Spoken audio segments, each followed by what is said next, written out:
तो hello student, आज की लास्ट वीडियो में हमने सब्स्टिट्यूशन मेथड को अच्छे से पढ़ा था और उसमें कुछ क्वेश्चन प्रैक्टिस करे थे। आज की इस वीडियो में भी हम क्वेश्चन प्रैक्टिस कर रहे हैं, लेकिन क्वेश्चन प्रैक्टिस करने से पहले मैं एक बार रिकॉल करा दूं कि सब्स्टिट्यूशन मेथड में हमें दो फंक्शन मिलते थे और दोनों फंक्शनों में एक को सब्स्टिट्यूट करना पड़ता था, लेकिन हम ऐसे फंक्शन को सब्स्टिट्यूट करते थे जो दूसरे का डेरिवेटिव बन जाए। तो इसको अच्छे से समझने के लिए हमें कुछ क्वेश्चन प्रैक्टिस करने, तो चलते हैं क्वेश्चन प्रैक्टिस की ओर। तो पहला क्वेश्चन जो आज हम करेंगे वो है x square sine x cube. अब हमें देखना ही है कि हमें किसको सब्स्टिट्यूट करना है, किसको टी माने कि दूसरा हमारा डेरिवेटिव बन जाए। अगर मैं इसको टी मानता हूं तो ये कभी नहीं मिलेगा, और साइन एक्स क्यू को टी मानता हूं तो कॉस एक्स है ही नहीं है, लेकिन मैं एक्स क्यू को टी मानता हूं तो एक्स स्क्वायर मिल जाएगा। ये चीजें प्रैक्टिस करते करते हमें समझ में आ जाएंगी। तो एक्स क्यू इक्वल टी, इसका डेरिवेटिव होगा 3x स्क्वायर और dx इक्वल dt। ठीक है सर। तो यहां से अगर मैं देखूं एक्स स्क्वायर और ये हो गया साइन टी, और यहाँ से dx की वैल्यू हो जाएगी dt अपॉन 3x स्क्वायर, और एक्स स्क्वायर से एक्स स्क्वायर कैंसिल, 1/3 और साइन टी और dt। साइन टी का हमें इंटीग्रेशन पता है माइनस के cos t y3 plus c। क्योंकि मेरा इंटीग्रेशन x में, तो फंक्शन भी ये फाइनल रिजल्ट भी मेरा किस में आएगा, x में आएगा अपॉन 3 प्लस c। ठीक है। तो इस तरह से हम सब्स्टिट्यूशन के क्वेश्चन को कर सकते। हमें बार बार अपने आप को माइंड में रिकॉल कराते रहना है कि हमें किस फंक्शन को टी मानना है। बस जिसको टी मानना है उसी पे फोकस करना है। क्या वो मानने के बाद दूसरे फंक्शन का डेरिवेटिव बन जाएगा जिससे वो कैंसिल हो जाए। ये चीजें आपको बार बार अपने आप को रिकॉल कराती रहनी है, और जैसे ही आप 8, 10, 20 क्वेश्चन करोगे तो आप देखोगे कि धीरे धीरे सारी चीजें सीखने को मिल रही है। ठीक है।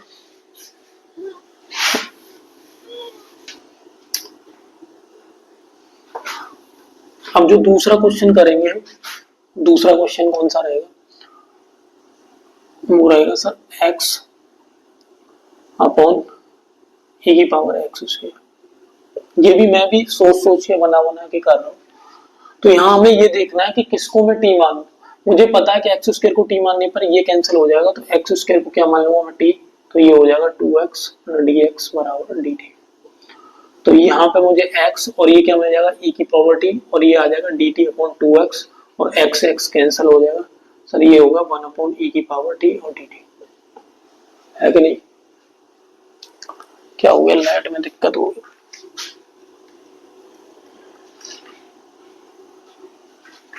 ठीक है। तो ये क्या हो जाएगा 1 अपॉन ई की पावर टी, और मैं इसको ऊपर ले जाऊंगा e की पावर माइनस टी और dt। और मुझे पता है e की पावर t का e की पावर t होता है, लेकिन ये चीज जो t का कोफिशिएंट है -1, उससे और डिवाइड करेंगे। ये भी हमें जो x का कोफिशिएंट होता है, चाहे t हो, लीनियर फॉर्म का हो, कोई भी कोफिशिएंट हो, उससे हम डिवाइड क्यों करते हैं, ये भी हमें सब्स्टिट्यूशन के थ्रू सीखने को मिलेगा। ठीक है। बाकी प्लस सी लिख दो और t की वैल्यू लगा दो। t की वैल्यू कितनी है, एक्स स्क्वायर, e की पावर माइनस एक्स स्क्वायर और माइनस का 1 प्लस सी। ठीक है। -1 से डिवाइड करके गई। तो इस तरह से हम सब्स्टिट्यूशन मेथड को समझ सकते हैं।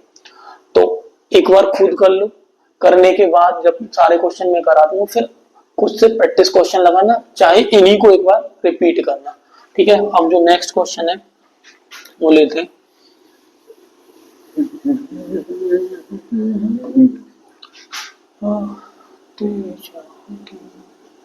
X cube cos x4। अब धीरे धीरे आप पकड़ पाओगे कि हमें किसको टी मानना है। सर इसको टी मानेंगे तो ये कट जाएगा, तो x4 इक्वल टी, तो ये आ गया 4x क्यूब और dx इक्वल dt। तो अगेन सर ये x क्यूब और ये हो गया cos t, और t अपॉन 4x क्यूब, और ये गया खत्म, और 1/4। अब आई थिंक आपकी स्पीड बनने लगी होगी dt, और 1/4 cos t हो गया sin t, और ये प्लस सी, और t की वैल्यू लगा दो कितनी है सर x4। फाइनल आंसर क्या मिलेगा 1/4 sin x4 प्लस सी। ठीक है ना। एक और देखते हैं।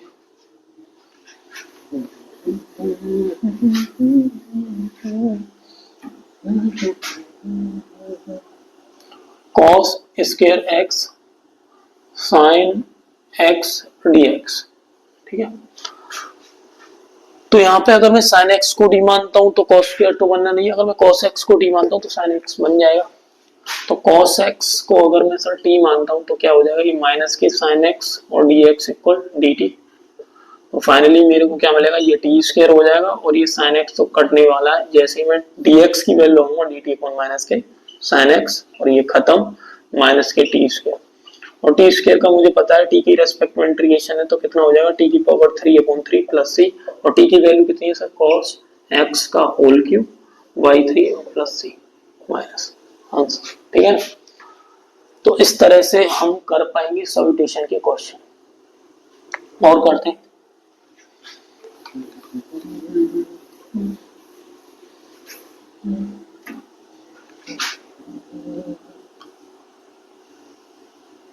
tan inverse x upon 1 plus x square dx। अब बताओ किसको टी मान, इसको टी मानने पे कभी नहीं मिलेगा, मुझे tan इनवर्स x का डेरिवेटिव पता है कितना होता है, इतना ही होता है। तो sir let tan inverse x equal t, तो ये कितना हो जाएगा sir 1 upon 1 plus x square dx equal dt। और यहाँ पे हो जाएगा सर tan इनवर्स को तो मैंने t मान ही लिया है, t और ये नीचे आ रहा है, ये कैंसिल होने वाला है, जैसे मैं इसकी वैल्यू आऊंगा 1 प्लस एक्स स्क्वायर और dt, ये हो गया कैंसिल।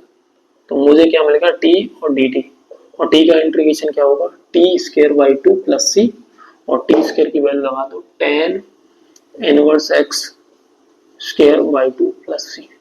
ठीक है, तो इस तरह से हम इस क्वेश्चन को कर पाएंगे। एक और क्वेश्चन देख लेते हैं। दुनिया भला दूंगा तेरी चाहत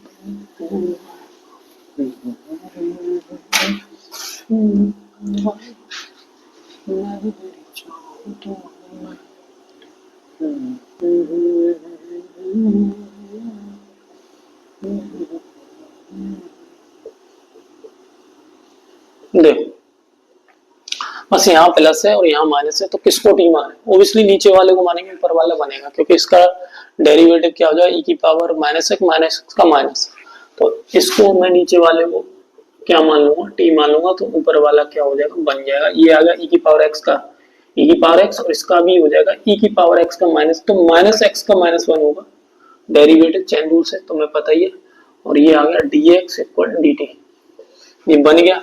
तो मैं डायरेक्ट लिख दूंगा, ये कट कैंसिल ही हो जाएगा, 1 अपॉन ये क्या आ जाएगा t, और ये हो जाएगा dt, और 1 अपॉन t क्या होगा sir, log t plus c, और t की वैल्यू होगी log e की पावर x प्लस e की power minus x plus c। So this is final answer. ठीक है, तो इस तरह से होंगे हमारे सब्स्टिट्यूशन के, और करेंगे प्रैक्टिस, जितनी ज्यादा प्रैक्टिस करेंगे उतना ही सब्स्टिट्यूशन आएगा। मैं इंटीग्रेशन को इस तरीके से करा रहा हूँ कि आप अगर इंटीग्रेशन को अच्छे से पढ़ोगे ना मेरी वीडियो के थ्रू, तो आपको कभी भी इंटीग्रेशन में प्रॉब्लम नहीं होगी। मैं इतना लंबा लेके जाऊंगा कि आपको बार बार करना नहीं पड़ेगा इंटीग्रेशन, क्योंकि हम सीक्वेंस से पढ़ रहे हो, एकदम कवर नहीं कर रहे हैं एनसीईआरटी की तरह कि सारा एकदम कवर करने, पता ही नहीं पड़ रहा कब टी सब्स्टिट्यूशन लग रहा है, कब हम बाय पार्ट कर रहे हैं, या कब ट्रांसफॉर्मेशन लग रहा है, ये सारी चीजें एक एक चीज हमारे माइंड में होती जाएगी, तो फैमिलियर हो जाएंगे क्वेश्चन देख के पता पड़ जाएगा कि इसमें क्या होने वाला है, और ये होगा भाई सिर्फ और सिर्फ प्रैक्टिस से। तो प्रैक्टिस करते जाओ मेरे साथ बस। दुनिया भुला दूंगा बस तेरी चाहतों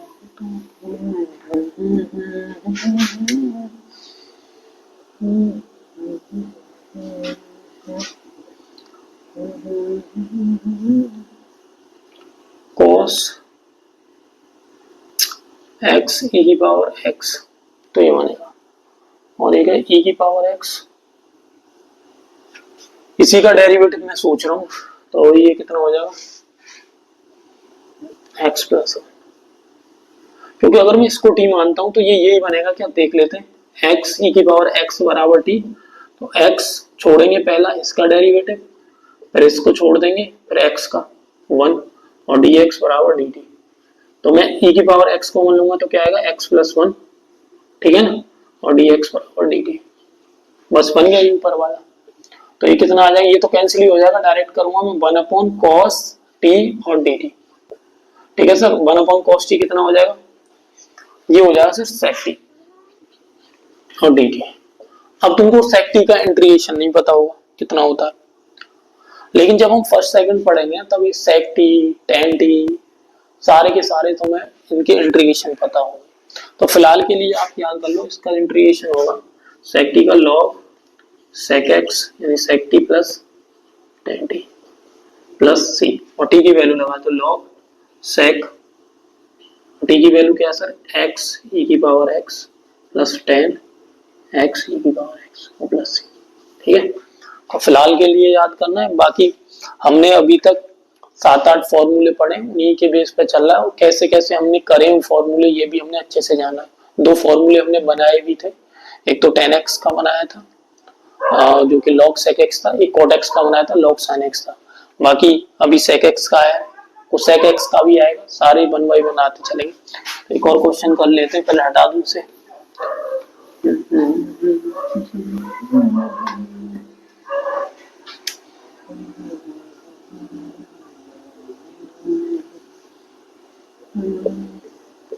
अब बताओ किसको मुझे t मानना है। सर इसी को मानो, log x को, इसी का तो होता है डेरिवेटिव 1/x, तो ये हो जाएगा 1/x dx इक्वल dt। अब आपका हाथ तेज तेज फास्ट फास्ट चलना चाहिए, ठीक है। तो ये हो गया cos स्क्वायर t, बस x x कट ही जाएगा और ये आ गया dt। ठीक है, अब मुझे बताओ cos स्क्वायर t का इंटीग्रेशन तो होगा नहीं, क्योंकि सर मैंने पढ़ा है cos स्क्वायर t को ट्रांसफॉर्म करते हैं। कैसे ट्रांसफॉर्म करते हैं सर, इससे करते हैं 1 प्लस cos 2t में, ट्रांसफॉर्मेशन में बताया था बाई 2 dt, cos 2 वाली आइडेंटिटी से। अब इसको क्या कर देंगे हम, अब इसको कर देंगे सर सेपरेट, 1/2 dt और प्लस cos 2t dt। तो इसका कितना हो जाएगा सर, इसका हो जाएगा t/2 और इसका हो जाएगा sin 2t on 2 plus c। t की वैल्यू लगा दो, t की वैल्यू क्या होगी, t की वैल्यू log बाई 2 और ये हो गया sin 2 log x e by 2 plus c। ठीक है, तो इस तरह से कर पा रहे हो, कुछ नहीं है, ठीक है, यहाँ से दिख रहा होगा, नहीं बाकी आप कर पाओगे यहाँ से। अब ये करना तो ये तो मैंने कर दिया है, अब आपको आनी चाहिए, क्योंकि काफी प्रैक्टिस होते जा रहा है। बस यहाँ से पता पड़ना चाहिए कि सर किसको हमें टी मानना है, और ये चीज आप पकड़ पा रहे हैं धीरे धीरे। ठीक है, और भी क्वेश्चन कर लेते हैं। ला ला ला ला ला।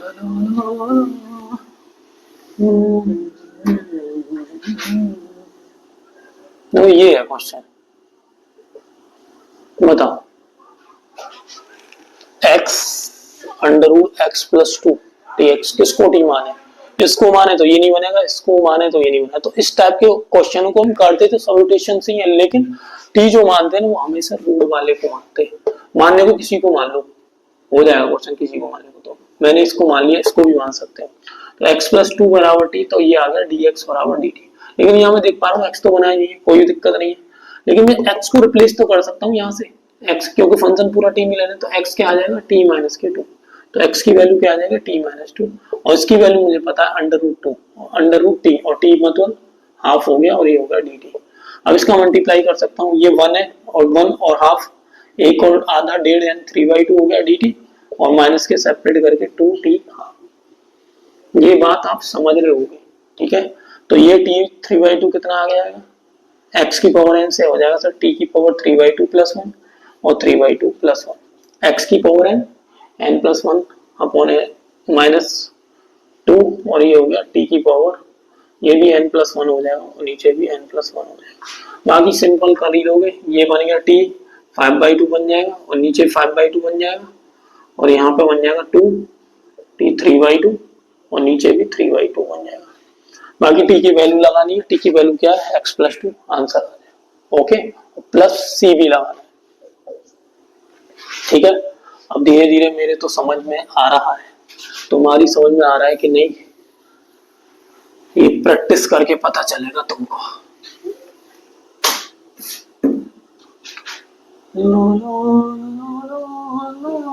इस क्वेश्चन को भाई करके बताओ। अब आपको जहां देखना नहीं है, अब करना भी है, तो एग्जीक्यूट करना भी आना चाहिए। ऐसे नहीं कि बस देख रहे हो उतार रहे हो, खुद का भी मेमोरी चलना बहुत जरूरी है, तभी पता चलेगा ना कितना सीख रहे हो।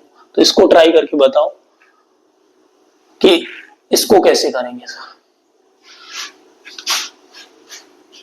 तो सर सब्स्टिट्यूशन लग तो रहा नहीं, किसको टी माने, एड में आ रहा है एक तो थोड़ा सा अपना कैलकुलेशन स्ट्रॉन्ग करो यहाँ, मुझे पता है अंडर रूट एक्स यहाँ पे दोनों टर्म में कॉमन है, तो यहाँ आ जाएगा अंडर रूट एक्स प्लस 1। अब बस फर्क इतना है सर कि यहाँ पे ये चीज ऊपर थी नीचे आ गई है। अब मैं किसी को एक को टी मान लेता हूँ, तो मैं किसको टी मान लेता हूँ, अंडर रूट एक्स प्लस 1 को टी मान लेता हूँ, ऐसा कर लेता हूँ। तो यहाँ का क्या आ जाएगा 1/2 अंडर रूट एक्स, डेरिवेटिव अपने अंडर रूट एक्स का पता है, इसका 0, तो डी एक्स बराबर डी टी। तो बस हो गया काम। तो डी टी पहले लिख लेता हूँ 1/अंडर रूट एक्स, इसको मान लिया मैंने टी, और ये डी टी डी एक्स की वैल्यू क्या होगी 2 अंडर रूट एक्स और डी टी, ये जाएगा cross multiply, under root X से अंडर रूट एक्स कट जाएगा, 2 1/t। अब 1/t होता है sir log 2 log t plus C, और t की वैल्यू क्या है, t की वैल्यू है 2 log under root x plus 1 plus C. This is answer. तो ये बातें आ गई होंगी समझ में। अब एक छोटी बात और बतानी है, जो x का कोफिशिएंट है उसे डिवाइड में कैसे करते हैं, सब्स्टिट्यूशन मेथड से जानना है, ठीक है।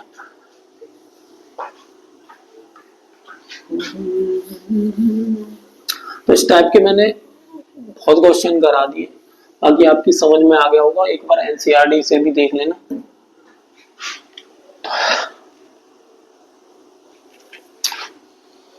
जैसे मैं e की पावर ax प्लस b की बात करता हूँ, इसका इंटीग्रेशन बात करूँ, तो सर इसका इंटीग्रेशन जो होगा ना e की power ax plus b upon a होगा।